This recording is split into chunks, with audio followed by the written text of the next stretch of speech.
मैं हूं डॉक्टर रोहित दुबे और आप लोगों के लिए यूट्यूब पर राजनीति विज्ञान की एक स्पेशल क्लास लेके आ रहा हूं। और वो स्पेशल क्लास आपकी राजनीति विज्ञान के जितने भी पेपर आपके होते हैं, राजनीति विज्ञान के जहां कहीं भी, जैसे यूपी पीजीटी हो गया, टीजीटी हो गया, डी ट्रिपल एस बी हो गया, यूजीसी नेट जेआरएफ हो गया, जितने भी आपके एग्जाम हो रहे हैं कहीं भी, जैसे बिहार 4 पॉइंट करके कोई वैकेंसी आने वाली है, राजनीति विज्ञान जहां कहीं भी पूछा जाएगा, राजनीति विज्ञान आपको पूरी तरीके से पढ़ाया जाएगा।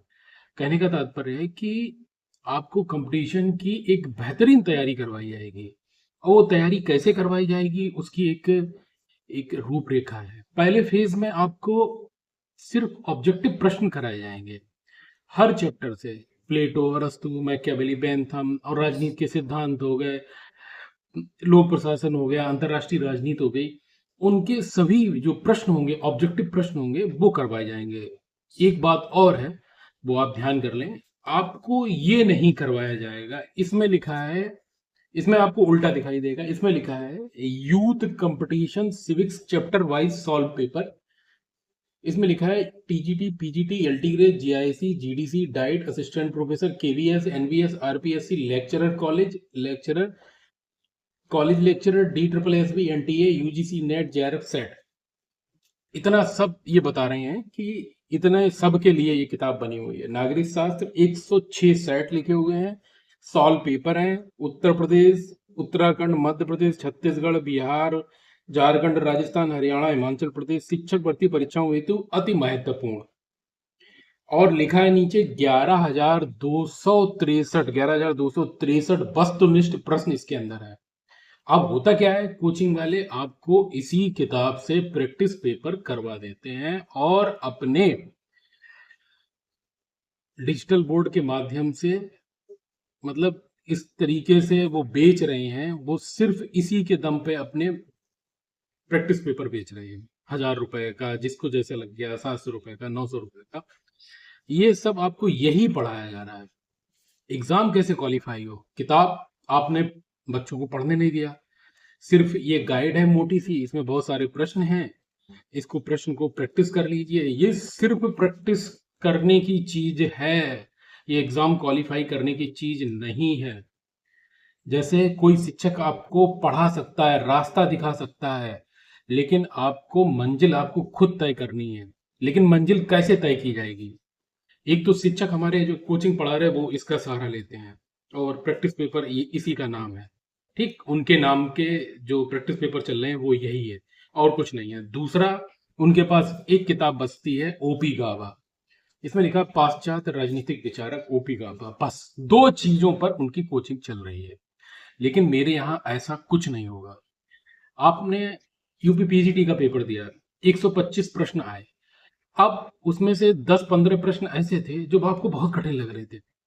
कोचिंग वाला आपको कहेगा ये तो कठिन आने ही थे, कठिन आने ही थे। अब सवाल इस बात का है कि आपने वो कठिन प्रश्न निकाले क्यों नहीं, आपने किताब पढ़वाई क्यों नहीं, अपने जो शिक्षक हैं, आपके इंस्टीट्यूट में जो शिक्षक हैं, आपने उनसे किताब क्यों नहीं पढ़वाई, नोट्स क्यों नहीं बनवाए। वो कठिन प्रश्न भी बच्चे करते, लेकिन वो आप मेहनत नहीं करना चाह रहे कोचिंग सेंटर वाले। लेकिन मेरे पास क्या रहेगा, मेरे पास वो प्रश्न होंगे जो अभी तक किसी भी एग्जाम में आए नहीं। मैंने कहा ना कि ये मोटी वाली जो किताब थी, इससे मेरा कोई लेना देना नहीं। आपको मार्केट से परचेज करनी है, आप पढ़िए, इसका प्रैक्टिस करिए, लेकिन मेरा उद्देश्य वही होगा जो 15 प्रश्न, जो कठिन प्रश्न हर एग्जाम में आते हैं, 10 से 15 प्रश्न, उन पर फोकस कर। अगर मैं कहूं कि अरस्तु के 70 प्रश्न ऐसे होंगे जो अभी तक किसी एग्जाम में नहीं आए और मैंने उन प्रश्नों को बना लिया है, उनकी प्रैक्टिस करवाएंगे, तो वो ज्यादा बेहतर होगा आपके एग्जाम क्वालिफाई करने के लिए। ना कि आपकी ये 11,000 2,000 की प्रैक्टिस पेपर चल रहे हैं। मेरिट क्यों इतनी ज्यादा जा रही है? मेरिट इसलिए जा रही है कि लोग किताब, जो अच्छे बच्चे हैं वो किताब पढ़ते हैं, वो किताब का सहारा लेते हैं। तो हम भी इसी तरीके से एक रणनीति बनाकर उतरेंगे और यूट्यूब पर अल्टरनेटिव में आपको क्लास मिलेगी। जरूरी नहीं है कि प्रतिदिन क्लास मिले, रिकॉर्डेड क्लास मिलेगी, यूट्यूब पर मिलेगी, लेकिन वो प्रश्न ऐसे होंगे, फिर कह दूं, वो प्रश्न ऐसे होंगे जो अभी तक किसी भी एग्जाम में नहीं आए हुए होंगे। और आपको बता दूं कि आपको क्लास कैसे मिलेगी। ये है आईपैड और ये सामने लगा है फोन। इस आईपैड के माध्यम से इस पर है पीडीएफ और इस पे पीडीएफ को रिकॉर्ड करके आप तक भेजी जाएगी। सारी चीजें एकदम क्लियर होनी चाहिए, कहीं भी कोई गफलतबाजी नहीं कि कैसे वीडियो आपको मिल रही है, कहाँ से मिल रही है। और पीछे एक छोटा सा ट्राइपॉड लगा है और उस पर एक लाइट लगी हुई है। और वो नोट्स जो हैं वो मेरे खुद के बनाए हुए हैं। ऐसा नहीं है कहीं से परचेज कर लिया है और वो क्लास चालू हो गई, नहीं, ऐसा कुछ नहीं है। और वो एक प्रॉपर नोट्स है, बहुत सारी किताबों से बनाए हुए नोट्स हैं कि ओपी गावा को निकाल के केवल ओपी गावा किताब पढ़ लें और इससे कल्याण हो जाएगा, नहीं होने वाला भाई, नहीं होने वाला। बहुत सारी इंग्लिश बुक होती हैं जो बहुत अच्छी लिखी हुई हैं, तो उन सब का एक बहुत अच्छा कलेक्शन है और आप तक लाए हैं। वीडियो को ज़्यादा लंबा नहीं करेंगे और राजनीति विज्ञान पूरी पढ़ाई जाएगी। आपको सबसे पहले ऑब्जेक्टिव प्रश्न करवाए जाएंगे जिससे कि आपकी समझ विकसित हो, उसके बाद थ्योरी की क्लास चलेगी। फेज 3 में आपको प्रैक्टिस सेट मिलेगा, वो भी पैड बैच के रूप में एप्लीकेशन पे। चलिए आज प्रारंभ करते हैं राजनीति विज्ञान की एक विशेष सीरीज। ये वो प्रश्न हैं जो किसी भी एग्जाम में नहीं आए हुए हैं। ये बिल्कुल नए प्रश्न हैं, बिल्कुल नए प्रश्न हैं। ये ना तो यूथ कंपटीशन के हैं, ना किसी गाइड के हैं, बिल्कुल न्यू प्रश्न है। ठीक, ये तो चीज़ हो गई, इसको हटा देते हैं यहाँ से।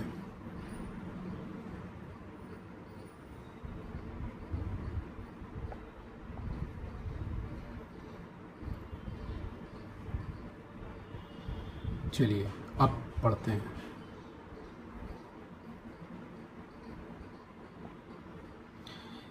ये राजनीति विज्ञान प्रश्नोत्तरी है, UGC NET JRF assistant professor राजनीति विज्ञान की अकादमिक परीक्षाओं के लिए बेहतरीन संसाधन। अब बात करते हैं एक नए प्रश्न के साथ, प्लेटो। ऐसे प्रश्न जो किसी एग्जाम में नहीं आए। पहला प्रश्न है, प्लेटो के शिक्षा सिद्धांत में साम्यवाद का समर्थन श्रमिकों के विरुद्ध है। यहाँ झूमिकों लिखा, यहाँ श्रमिकों कर लीजिए, श्रमिकों। ये श्रमिकों कर लीजिए, श्रमिकों के विरुद्ध। ये कथन किसका है? ये जेल्सर का कथन है। ये बात जेल्सर ने कही है। नीचे आंसर भी लिखे हैं, आंसर छुपा दिए जाएंगे। और ये आंसर इसका रहा। किसने रिपब्लिक को कल्पनावाद कहा है? मतलब रिपब्लिक सिर्फ कल्पनाओं का संग्रह है। ये बात सेवाइन ने कही है, मैकलवेन ने, अरस्तू ने, पॉपर ने। ये बात कही है मैकलवेन ने। ये बात मैकलवेन ने कही है। नीचे आपका आंसर भी लिखा हुआ है मैकलवेन। किसने प्लेटो को प्रथम कल्पनावादी कहा है? Parker, Popper, Maxey. उपयुक्त में से कोई नहीं। ये बात कही है मैक्सी महोदय ने, ये बात कही है। मैक्सी बोलता है कि प्लेटो प्रथम कल्पनावादी है, कि रिपब्लिक जो है वो कल्पनाओं का संग्रह है। रिपब्लिक जो है, इनकी पुस्तक जो है प्लेटो की रिपब्लिक, क्या है? रिपब्लिक बराबर कल्पना। रिपब्लिक में सिर्फ कल्पना की गई है। क्या की गई? आदर्श राज्य की, आदर्श राज्य की। तो आदर्श राज्य की सिर्फ कल्पना की गई है। अगला प्रश्न है, आदर्श राज्य की सर्वाधिक मौलिक खोज है। मतलब आदर्श राज्य एक मौलिक खोज है, ये किसने कहा है? ये बोलते हैं पापर बोलते हैं, बार्कर बोलते हैं, क्रॉसमैन बोलते हैं, सेवाइन बोलते हैं। ये तो इनके आलोचक हो गए, क्रॉसमैन, बार्कर। सेवाइन बोलता है कि एक सर्वाधिक मौलिक खोज है, सेवाइन। अगला प्रश्न है कि प्लेटो ही दर्शन था, दर्शन ही प्लेटो। यह प्रसिद्ध कथन किसका है? रसेल का, हन्ना अरेंट का, अरस्तू का। आप लोग गैस करिए जल्दी से, ये प्रश्न किसका है?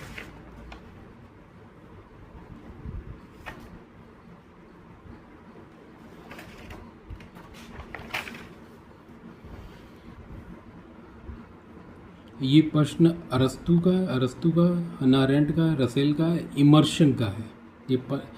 ये इमर्शन बोलता है कि प्लेटो ही दर्शन था, दर्शन ही प्लेटो। अगला प्रश्न है, प्लेटो को लोकतंत्र की अतिवादी प्रवृत्ति से घृणा थी, क्योंकि सुकरात को फांसी पर टांग दिया गया था, इसलिए उसको घृणा हो गई थी। तो ये कौन बोलता है? मैकलवेन, बार्कर, क्रॉसमैन, उपयुक्त में से कोई नहीं। ये बोलता है मैकलवेन कि प्लेटो को लोकतंत्र के अतिवादी प्रवृत्ति से घृणा थी, ना कि सामान्य लोकतंत्र से। मतलब सामान्य लोकतंत्र से वो खुश था, और लोकतंत्र का अतिवादी स्वरूप जो था वो सुकरात को क्या करता है? फांसी पर टांग देता है। सुकरात को फांसी पर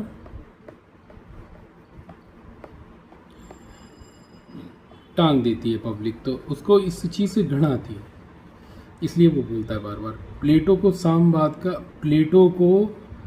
सामवाद अर्ध सामवाद था, क्योंकि ये संरक्षकों के लिए, उत्पादक वर्ग के लिए नहीं था। देखो, प्लेटो का सामवाद सिर्फ संरक्षक वर्ग के लिए था। संरक्षक वर्ग के लिए था मतलब सैनिक वर्ग के लिए था। संरक्षक वर्ग मतलब सैनिक वर्ग, उत्पादक वर्ग के लिए नहीं था। जो उत्पादन कर रहे थे उनके लिए सामवाद नहीं था, उत्पादन वर्ग के लिए नहीं था, जिसमें श्रमिक आते थे आपके, इनके लिए नहीं था। इसको बनिया बोलते हैं, इनके लिए नहीं था। तो ये नेटलशिप बोलता है। ये बात कौन बोलता है? नेटलशिप। ये बात आपकी नेटलशिप बोलता है। नेटलशिप या नोटार्प, नोटार्प कह सकते हैं, इसको बोलते हैं नोटार्प। नोटार्प, नेटलशिप नहीं, नोटार्प है। इसको नोटार्प कर लीजिए, यहीं पे नोटार्प कर लीजिए, नेटलशिप नहीं। आगे चलते हैं, इसको भी कर लीजिए नोटार्प। नेटलशिप अलग है, नोटार्प अलग है। अगला प्रश्न है कि प्लेटोवादी पुत्र की अपेक्षा एक छोटा भाई होना अधिक अच्छा है, क्योंकि परिवार के सामवाद में तो किसी पुत्र के हजारों पिता हैं। प्लेटो की आलोचना कौन करता है? अरस्तु ये बात कहता है। अरस्तु क्यों कहता है कि प्लेटो का जो सामवाद है उसमें संरक्षक वर्ग का जो बच्चा होगा उसको पता ही नहीं होगा कि उसके कितने पिता हैं। मतलब एक पुत्र बराबर 1000 पिता, ये प्लेटो की थ्योरी थी। प्लेटो बोलता है कि बच्चे को पता ही नहीं होना चाहिए कि उसके कितने पिता हैं, और पिता को भी नहीं पता होना चाहिए उसके कितने पुत्र हैं। तो यहाँ पर क्या था? यहाँ पर निजी संपत्ति का विरोध था। निजी संपत्ति का विरोध था। कोई किसी के पास निजी संपत्ति नहीं होगी तो भ्रष्टाचार खत्म हो जाएगा। किसी को पता ही नहीं चलेगा कि मेरा बच्चा कौन है, भ्रष्टाचार नहीं होगा। इस तरीके से वो भ्रष्टाचार को खत्म करना चाह रहा था। तो ये बात कौन कहता है? ये अरस्तु कहता है। बहुत अच्छे प्रश्न है आपके। किसने प्लेटो को सर्वाधिकारवादी व फाशीवादी बताया है? तो ये बात उपर्युक्त सभी जो हैं सर्वाधिकारवादी और फाशीवादी हैं। ये बात किसने प्लेटो को सर्वाधिकारी? कार्ल पापर ने, क्रॉसमैन ने, रसेल ने, हन्ना अरेंट ने। इन सबको आप रट लीजिए। कार्ल पापर,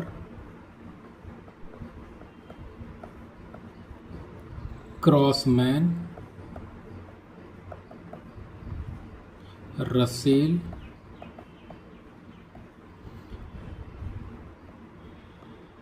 हन्ना अरेंट। ये प्लेटो क्या बोलते हैं? ये सर्वाधिकारी बोलते हैं, मतलब तानाशाह व्यक्ति बोलते हैं। कार्ल पापर, क्रॉसमैन, रसेल, हन्ना अरेंट। अगला प्रश्न, प्लेटो विश्व का प्रथम फांसीवादी विचारक था। ये किसने कहा है? प्लेटो विश्व का प्रथम फांसीवादी विचारक था। ये बोलता है कार्ल पापर। ये कौन बोलता है? कार्ल पापर।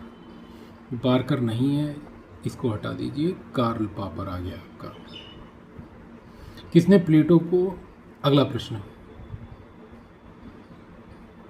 किसने प्लेटो को फांसीवाद का दार्शनिक प्रेरक माना? किसने प्लेटो को फांसीवाद का दार्शनिक प्रेरक माना? ये है हन्ना अरेंट। आंसर हो गया हन्ना अरेंट। बार्कर नहीं है, क्रॉसमैन नहीं है, लॉक। इसको हिंदी में लिख लिए, लॉक। अगला प्रश्न, बहुत अच्छे प्रश्न हैं आपके। ये प्रश्न आपका है कि प्लेटो का प्लेटो का दार्शनिक राजा जो है, रिपब्लिक में दार्शनिक राजा की बात कही है, वो प्रबुद्ध अधिनायकवादी है। वो मतलब इतना इंटेलिजेंट है, इतना मर्मज्ञ है कि वो अधिनायक हो गया है, तो उसको बोला प्रबुद्ध अधिनायकवादी। ये मत किसका है? ये मत मैकलवेन का है, चैपमैन का, हेड का है? ये मत बार्कर का है।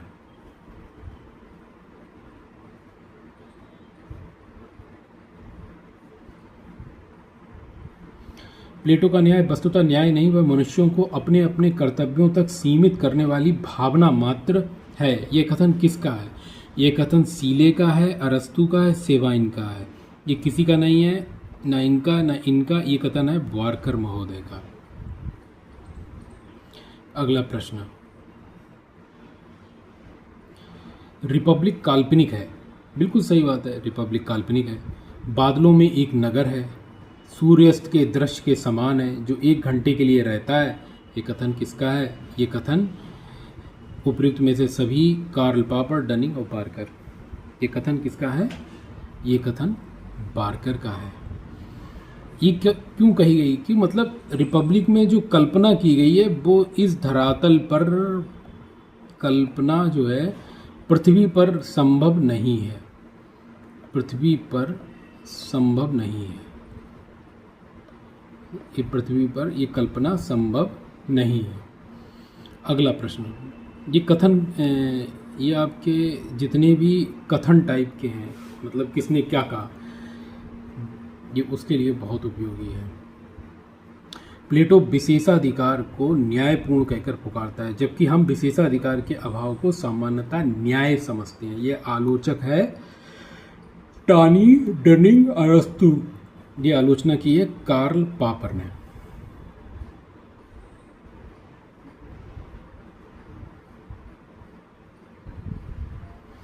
संपूर्ण यूरोपीय दार्शनिक परंपरा और कुछ नहीं, प्लेटो और अरस्तु की रचनाओं के फुट नोट्स मात्र हैं। ये कथन किसका है? ये व्हाइट हेड ने कहा है, चैपमैन ने कहा है, बार्कर ने कहा है कि बेंथम ने कहा है? ये कथन है व्हाइट हेड का। ये आपके कट हो जाएंगे। ये बहुत अच्छा प्रश्न आ रहा है आप लोगों के लिए, आप लोग तैयार हो जाइए। एलेंचोस क्या है? एलेंचोस क्या है? ये यूनानी भाषा है। एलेंचोस यूनानी भाषा है, एलेंचोस। तो एलेंचोस क्या है? द्वंद्वात्मक पद्धति में प्रश्नोत्तर के माध्यम से स्पष्टीकरण।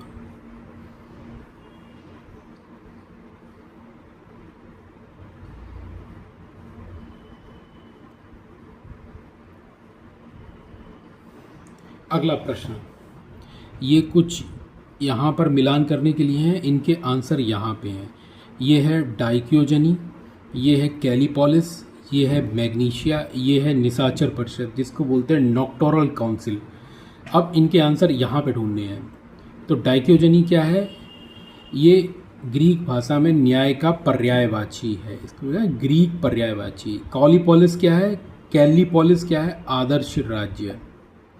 मैग्नीशिया क्या है? कानून का शासन वाला आदर्श राज्य। निशाचर परिषद क्या है? इसको नॉक्टोरल काउंसिल, कानून का निर्माण करने वाली परिषद, इसको आज हम संसद कहते हैं। तब यूनानी भाषा में इसको नॉक्टोरल काउंसिल बोला गया था। इसका वर्णन किस में है? लॉज में। इसका वर्णन किस में है? लॉज में इसका वर्णन किया गया है। इसका वर्णन किस में किया गया है? लॉज में। तो इसमें क्या हो गया? 1 2 3 4 ये सामने सामने है। ये आप लोग इसलिए हैं आप लोग आसानी से याद कर पाएँ, इसलिए इसको क्विज किस लिए बनाई गई? यूज इसलिए बनाई गई है आपको याद करने में आसानी रहे और एग्ज़ाम क्वालिफाई करने में कोई दिक्कत ना हो। ये कुछ अरस्तु के कुछ ऐसे यूनानी सिद्धांत हैं, प्लेटो के ऐसे कुछ सिद्धांत हैं जिनका यहाँ पर वर्णन किया गया है। सही मिलान व चयन करें। Doctrine of form, form of the good, noetic man, ideal tropology state. ये किसी भी एग्जाम में नहीं आए हैं अभी तक। डॉक्ट्राइन ऑफ फॉर्म ये क्या है? प्रत्यय का विचार, किसी चीज़ को सोचना, किसी चीज़ को सोचना, उसका विचार देना। फॉर्म ऑफ द गुड, न्याय को सर्वोच्च चौथा सद्गुण फॉर्म ऑफ द गुड किसको मानता है? अच्छाई को। न्याय का सद्गुण है अच्छाई। नोएटिक मैन, नोएटिक मतलब मैन विवेकशील व्यक्ति, नोएटिक मैन मतलब विवेकशील व्यक्ति। आइडियल ट्रैपोलॉजी स्टेट, नैतिक दृष्टि से उत्कृष्ट राज्य, जो नैतिक दृष्टि से सही है वही उत्कृष्ट है, स्टेट के विषय में कहा गया है। तो ये सारे आंसर एक दूसरे के ठीक सामने हैं, तो इसका आंसर क्या होगा? 1 1 2 3 4। अगला क्वेश्चन, प्लेटो के त्रिभुज का विचार संबंध है मानव आत्मा का निर्माण, मानवीय चरित्र का निर्माण, राज्य की अवस्थाएं, राज्य का निर्माण। जो आपका जो त्रिभुज है ये क्या है? ये क्या है? मानव आत्मा का निर्माण, मानव आत्मा का निर्माण। त्रिभुज जो है क्या? 3 मानव आत्मा का निर्माण करता है त्रिभुज। चलिए आगे चलते हैं।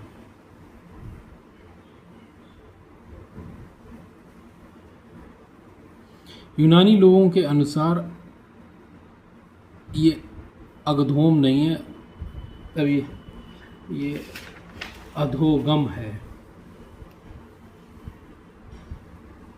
त्रिभुज का विचार आधगोम है, ये शब्द है आधगोम।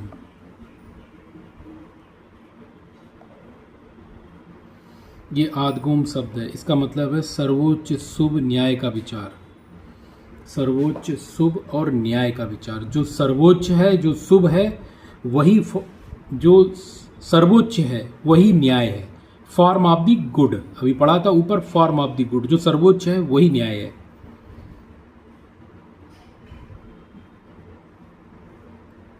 प्लेटो की सभी पुस्तकों का नायक सुकरात है, सिर्फ एक पुस्तक को छोड़कर। कौन सी? लॉज।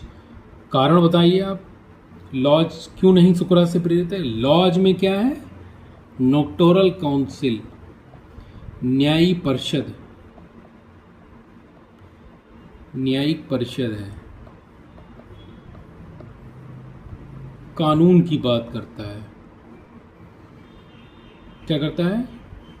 कानून की बात करता है, कानून की बात करता है। प्लेटो और सुकरात एक दूसरे से क्यों जुड़े हुए हैं? क्योंकि वह कल्पनाओं की बात करते हैं, केवल लॉज को छोड़कर। तो आप केवल लॉज पकड़ लीजिए कि लॉज में कानून की बात की गई, यहाँ सब में क्या है? कल्पना की बात करी गई, कल्पना की बात करी गई। चलिए आगे बढ़िए।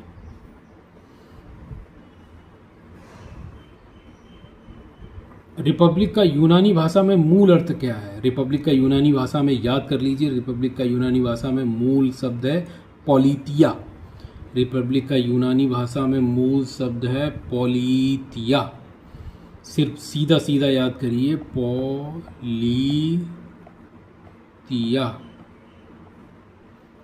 पॉलितिया आपको पकड़ के चलना है। पॉलितिया मतलब जिसको आज पॉलिटी बोलते हैं, पॉलिटी। रिपब्लिक में कुल कितने अध्यायों में विभाजित किया गया है? जल्दी बताएं। रिपब्लिक में 20, 15, 13, 10 अध्याय हैं रिपब्लिक में, सिर्फ 10 अध्याय हैं। अगला प्रश्न, रूसो ने रिपब्लिक की किस पुस्तक की प्रतिक्रिया स्वरूप इमाइल अपनी पुस्तक लिखी है? रूसो की एक पुस्तक है इमाइल, जो शिक्षा के ऊपर लिखी गई है। ये सिर्फ शिक्षा के ऊपर लिखी गई है, ये रिपब्लिक को आधार बना के। डॉक्टर जाकिर हुसैन ने प्लेटो की किस पुस्तक का उर्दू भाषा में रियासत नाम से अनुवाद किया? डॉक्टर जाकिर हुसैन ने प्लेटो की किस पुस्तक का उर्दू में रियासत के नाम से अनुवाद किया? जाहिर सी बात है रिपब्लिक का ही किया है, लॉज का नहीं।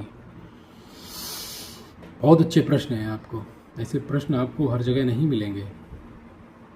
ये 30 प्रश्नों की सीरीज है, आगे पार्ट 2 जरूर आएगा आपका।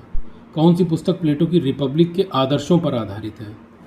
तो यूटोपिया, फाता मोरसो, City of the Sun, New Atlantis, ये सभी आप याद कर लिए। ये किस पर आधारित है? रिपब्लिक के। ये सभी कल्पनाओं के आधार हैं। फ्रांसिस बेकन की New Atlantis, City of the Sun, फेता मार्शो, यूटोपिया की थॉमस मूर, ये क्या है? कल्पनाओं पर आधारित। तो ये क्या है? रिपब्लिक। रिपब्लिक बराबर कितनी है? यूटोपिया, फाता मोरस, 4 बुक्स हैं आपकी, 4 पुस्तक रिपब्लिक पर आधारित है। अगला प्रश्न आपका है, तैयार हो जाइए फटाफट। किसने रिपब्लिक के विषय में कहा था कि सारी पुस्तकों को जला दो क्योंकि उन सबका ज्ञान अकेले इसी एक पुस्तक में आ गया है? ये यहाँ पर आंसर आपका गलत है, ये आंसर गलत है, ये आंसर गलत है। ये हजरत महल ने कही है, बेगम हजरत महल ने ये बात कही है। टाइपिंग मिस्टेक है ये। अगला प्रश्न, कितने उम्दा प्रश्न हैं ये, किसी गाइड के या किताब से निकाले हुए हैं, लेकिन किसी गाइड के नहीं हैं, ना किसी एक किताब के हैं। जिस ओपी गाबा आप लोग चिल्लाते रहते हैं कोचिंग वाले, ओपी गाबा, ये ओपी गाबा के नहीं हैं। रिपब्लिक में वर्णित राज्य के विकास के विभिन्न चरण क्या हैं? स्वस्थ राज्य, स्वस्थ मतलब एक सुअर पड़ा रहता है, वो खाता रहता है तो वो स्वस्थ है। तो स्वस्थ राज्य की तुलना किससे है? सुअर की नगरी से। विलासपूर्ण राज्य, संरक्षक सैनिकों का क्रियाकलाप, ठीक है। न्यायपूर्ण राज्य, आदर्श राज्य, दार्शनिक राजा का शासन। जिस दार्शनिक राजा को न्यायपूर्ण राज्य कह रहे हैं। तो ये क्या है? उपयुक्त सभी कथन सही है, ये उपयुक्त सभी कथन सही है। प्लेटो द्वारा साशी परिषद का उल्लेख किसने किया? अभी हम बता चुके हैं, न्यायिक परिषद, सासी परिषद, ये क्या है? लॉज में किया गया है। ये आपका क्या है? लॉज में। इसको नोक्टोरल काउंसिल, साशी परिषद, न्यायी परिषद, कानूनी परिषद, इतने नामों से वर्णन किया गया। तो प्लेटो ने अपनी भूल का सुधार किस में किया है? भूल किस में की है? रिपब्लिक में। सुधार किस में किया? लॉज में। तो रिपब्लिक का ठीक उल्टा क्या है? लॉज। रिपब्लिक का एकदम उल्टा क्या है? लॉज। जो रिपब्लिक कल्पना पे आधारित है, लॉज कानून पर आधारित है। लॉज क्या है? कानून पर आधारित है। आज के प्रश्न 1 से लेकर 30 तक ये प्लेटो का पार्ट 1 है। ये प्लेटो क्या है? प्लेटो का पार्ट 1 है। पार्ट 2 आपको कल मिलेगा। कैसा लगा आप कमेंट बॉक्स में ज़रूर लिखें, और मेरे मोबाइल नंबर है, इस पर आप SMS ज़रूर करें। जो आपको लगता है कि ये सही नहीं है ये प्रश्न, या आपको नोट्स चाहिए, कुछ भी चाहिए, आप ज़रूर कांटेक्ट करें। कोई भी राजनीति विज्ञान का प्रश्न है, कोई भी इंक्वायरी है, कोई भी नया प्रश्न के विषय में जानना है, आप इस पर SMS करें, आपको जवाब मिलेगा।